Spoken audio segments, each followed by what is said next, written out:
Hello everyone, my name is Mirko and welcome back to a brand new Apex Legends video. So in today's video, I'm going to be giving you guys some key movement tips. You probably know some of them, but I'm sure majority of you guys will find something in this video that you don't know about. And I'm sure this video is going to help a lot of you guys out. So before we jump into the video, I just want to apologise for the lack of uploads you've seen on the channel for the past week or so. I've got my new PC built and now it means I can start streaming for you guys as well. So be sure to check out my Twitch down below in the description if you want to play with me on stream, follow my stream, all of that good stuff. And also be sure to like this video if you do enjoy it and comment down below if you want your comment to be featured in my next video. In today's video we have Akira YT. Thanks for the comment there. And anyways, onwards and forwards to the video. So the first tip we're going to speak about is wall jumping. Now I still see people make videos on wall jumping in today's day and age where this thing was discovered probably about 2 months ago. So I thought I'd include this because a lot of people still don't know about wall jumping. But now I'm going to show you guys how to pull off the perfect wall jump and how it's most effective. So wall jumping is very simple after you know the timings. So I'm sure you guys slide and jump quite often in game. So I'm sure you guys have got the hang of how to do that. So this is the beginning part of a wall jump. You want to make sure you're sliding and then jumping.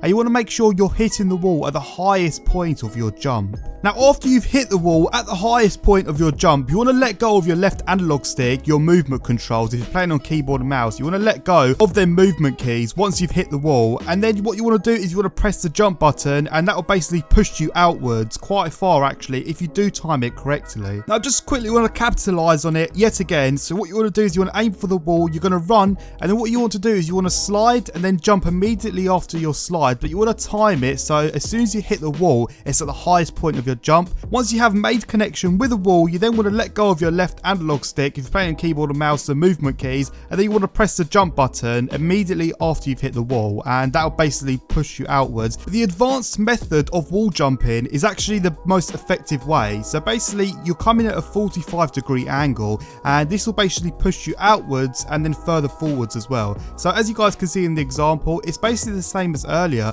but in this time once you have made that jump, you just want to move your right stick slightly to the left just to make connection with that wall. So it's a slightly more advanced way of doing it, but you can still pull it off with a little bit of practice. And as you guys can see, it almost gives that Titanfall wall running effect because it pushes you so far outwards, and I believe you can go faster doing this way than just a standard running. Just to capitalize on the advanced way, you're going to run at a 45-degree angle, you're going to do the same slide and then you're going to jump, but then this time whilst you do that jump, you're going to move your right stick left. Once you do make connection with the wall, as always, you want to let go of your left analog stick. Yet again, keyboard and mouse, you want to let go of your movement controls. I think I've said that for the third time so far in this video. And then you want to press the jump button as always, and it will bring you forward as well with that momentum. This is going to be the hardest tip in this video, and it's going to get easier from here onwards. So don't worry guys. The second tip we're going to speak about is so much more easier, and it's basically jumping whilst you're down. So I'm not sure if this is a bug in game or if Apex has introduced it as a little feature, but you can actually jump whilst you're down in game. And this can actually have quite a big effect than you think,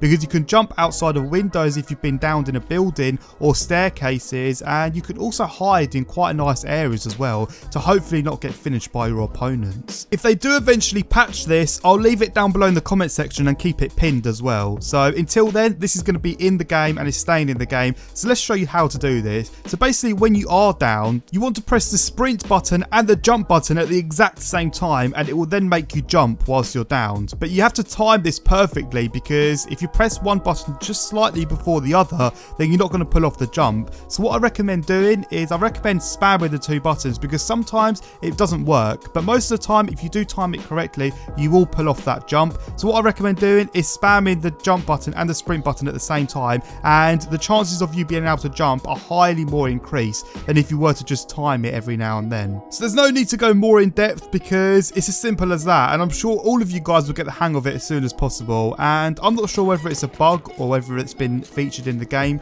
but my guess is it's a bug and they haven't patched it yet, and I'll keep you guys updated in the comment section. So the next tip I've got for you guys is wall peeking. Now I am surprised how hardly anyone still knows about wall peeking. I mentioned it in a video quite a few months ago, but I'm going to mention it again because I've gained quite a few new subscribers since then, and every time I go in game and actually wall peek, people look at me and some people actually say, how are you doing that? So it's definitely something cool to show off in front of your friends as well. If you're in them 1 vs 3 situations as well, it's also really good to wall peek if you don't want to expose yourself to the other team and basically spy on them and see where they're going next, what they're getting up to, if it's worth the push or if it's worth staying back. And it's a good little technique to use if you don't want to expose your full body, just to be able to see what's going on. So this is another tip that requires timing, but it's actually really simple once you do get that time in. So you want to climb up to the wall as you would with any wall in Apex Legends, but once you're about to reach the top of the wall, you want to let go of your left analog stick,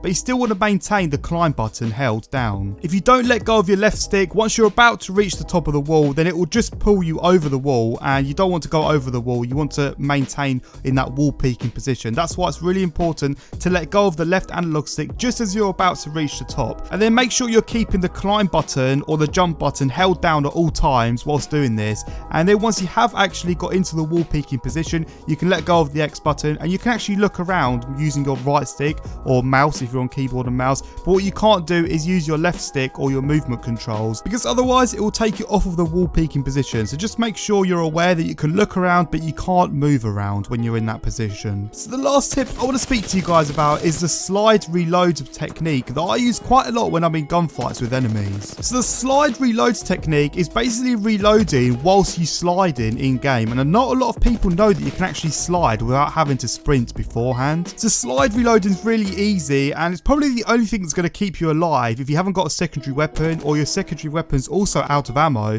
So what you want to do is you basically want to move left, and whilst you're moving left, you want to make sure you're jumping and then you're pressing the slide button, and it will slide you all the way to the left, which is really good if enemies are shooting at you and you need to reload without any cover next to you. And it's something that's definitely kept me alive in a lot of situations. So just to recap, you want to make sure you're walking to the direction you want to slide, and then you want to press the jump button whilst you're walking to keep that momentum, and then you want to press the slide button whilst in midair. And it's as simple as that. You'll be able to pull off a slide without having to run at all. So those are some key movement tips that you guys should definitely integrate in your game if you want to improve, or if you want to help them small situations that can make a big difference in Apex Legends. If you guys did enjoy this video, be sure you're dropping a like, and also if you're new to the channel, be sure you're subscribing so you don't miss out on any of these new Apex tips, discussions, news, all of that good stuff on the channel. Thank you all for watching this video. Enjoy the rest of your day, and I'll catch all of you guys out in another Apex Legends video.